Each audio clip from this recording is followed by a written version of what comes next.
Good morning, everyone. As the chairman said, my name is Maria Pia Falaschetti. I'm coming from University of Bologna.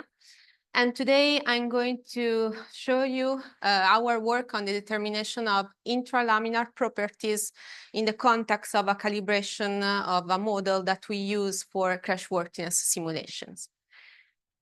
So today, after a short introduction to crashworthiness, I will briefly describe the Bas-Pineda damage model, that is the non-local damage model that we used.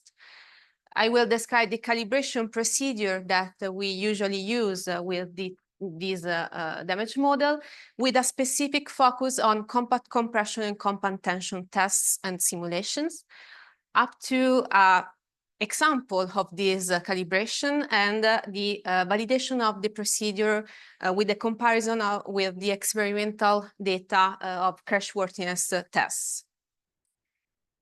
So crashworthiness is the property of a component to absorb and dissipate energy due to an impact, protecting people or goods that are inside a vehicle. So it is a really important property. In crashworthy components are really important in aeronautics, aerospace, and automotive industries. In the last more or less 30 years, I could say, composite materials have gained a lot of space in this kind of field because they have potentially a specific absorption to weight ratio that is higher than usual metallic components.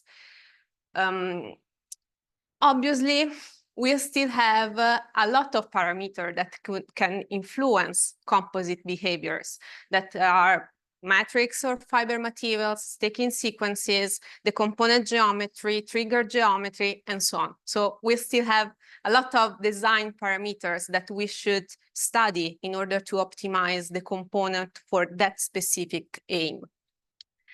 And do that experimentally could be really expensive and time-consuming. So we need, obviously, something that is a numerical model, something that is a simulation that is quicker and cheaper in a sort of way.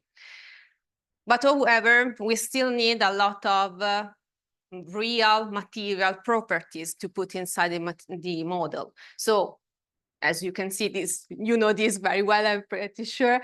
So we still have to run a lot of basic material characterization tests to get the basic material properties.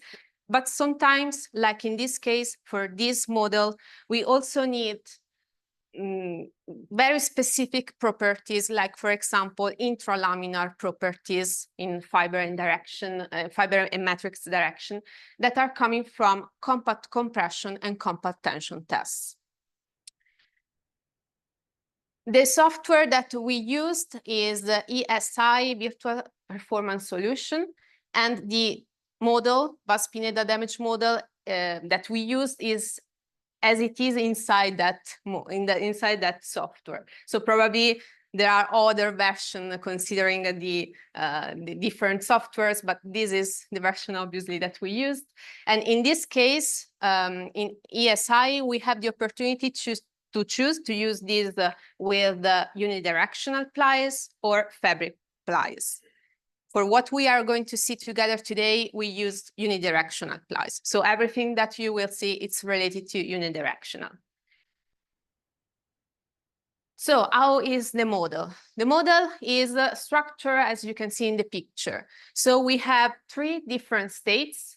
The first one is the continuous state, where the material has an elastic plastic behavior and no damage is happening there. So the material is perfect up to a certain point where we reach the ultimate stress or ultimate strain, because the model could be stress-based or strain-based. You choose which one you want to use. Today, everything that we will see is related to stress-based damage model. So you get this value from experimental tests, obviously. After that, we enter in the cohesive state, and the cohesive state is where the damaging is happening. So as you can see, the the strength in that case is decreasing up to a certain point where we have a trigger for the post-damage state. This point is given by a numerical parameter that is the maximum damage allowed in the simulation. And after that, the element is failed, but it will stay inside the simulation with a specific residual strength up to another point that is defined by another numerical parameter that is the epsilon limit. So it is the strain limit.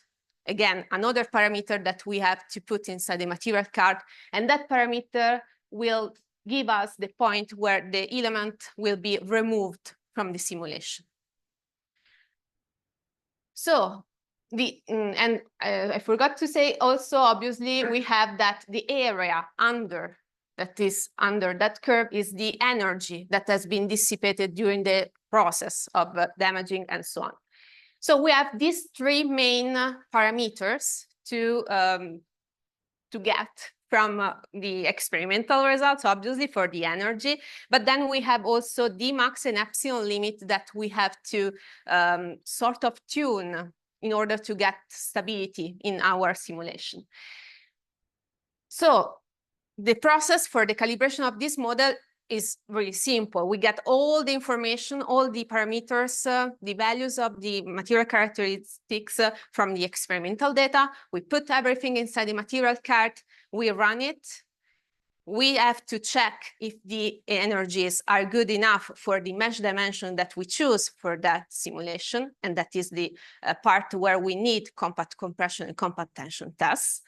And after we get a good correlation in that case, we have to tune the max and epsilon limit in order to have stability, in order to have a proper representation also of the failure mode, and so on.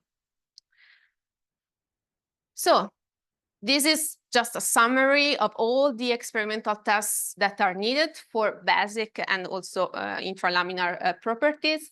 These are the properties that we got for the material that you used. That was a unidirectional prepreg material. And this is a focus on compact compression and compact tension tests. So this is the geometries that we use. They come directly from ASTM E399, but obviously during the data analysis, we had to put a modification of everything that was related to that regulation because we used composite materials.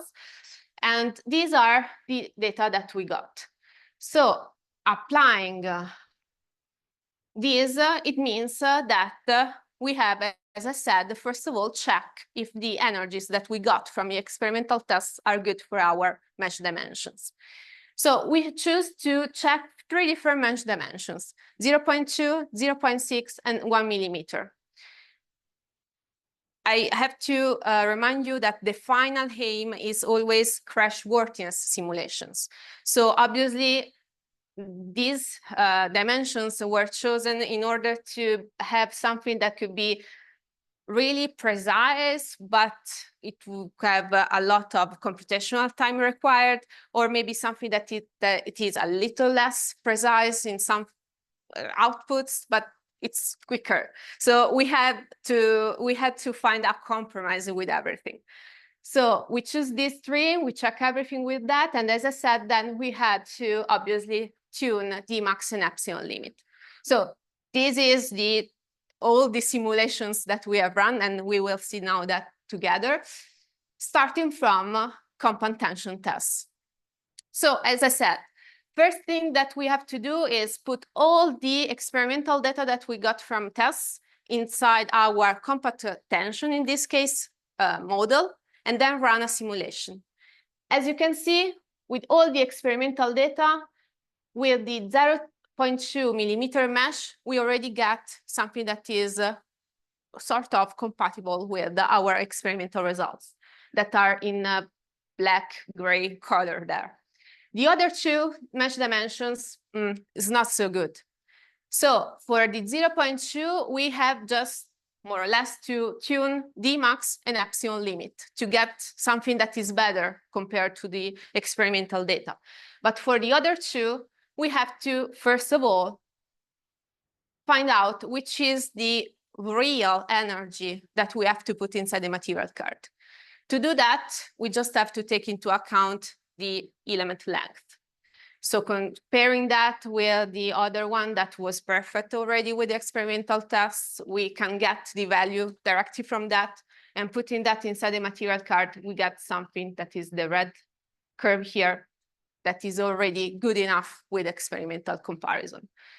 Obviously, again, we have to tune maximum damage allowed and epsilon limit values in order to get something that is a little bit better. With 1 millimeter dimension, it's not so easy because the 1 millimeter tends to behave in a little too weird way, I could say. And after we get this set of 3 parameters per each mesh dimension, we just have to check if everything it works properly. So we can just compare again with the experimental data, and we get that. The same goes for compact compression.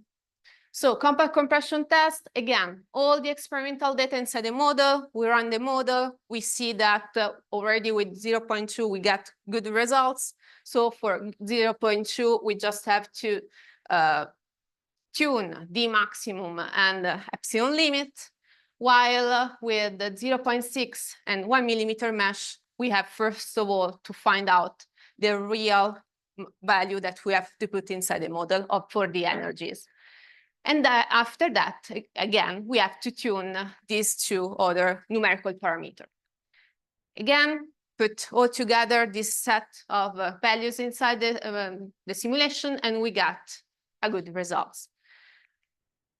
But now we have to switch to the final aim of all this kind of calibration, that is crashworthiness simulations.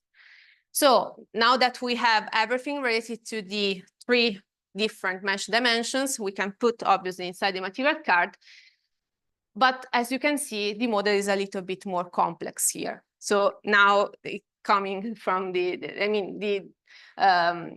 thing that I was saying about the 3-dimension is coming from here, because I didn't put the numbers here, but for example, for the 0.2, the model was taking like 6 hours to complete or something like that. So it's a lot of time. However, just going back to the description of the model. So this is the model that we used.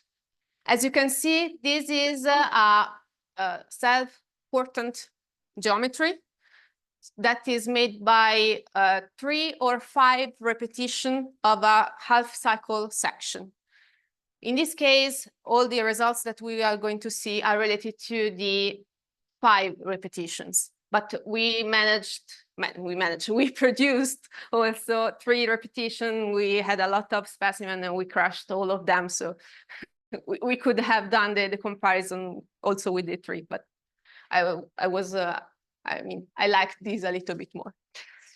So as you can see here, we have differentials in order to, with cohesive elements in between them, in order to get also the delamination of the material during the crash.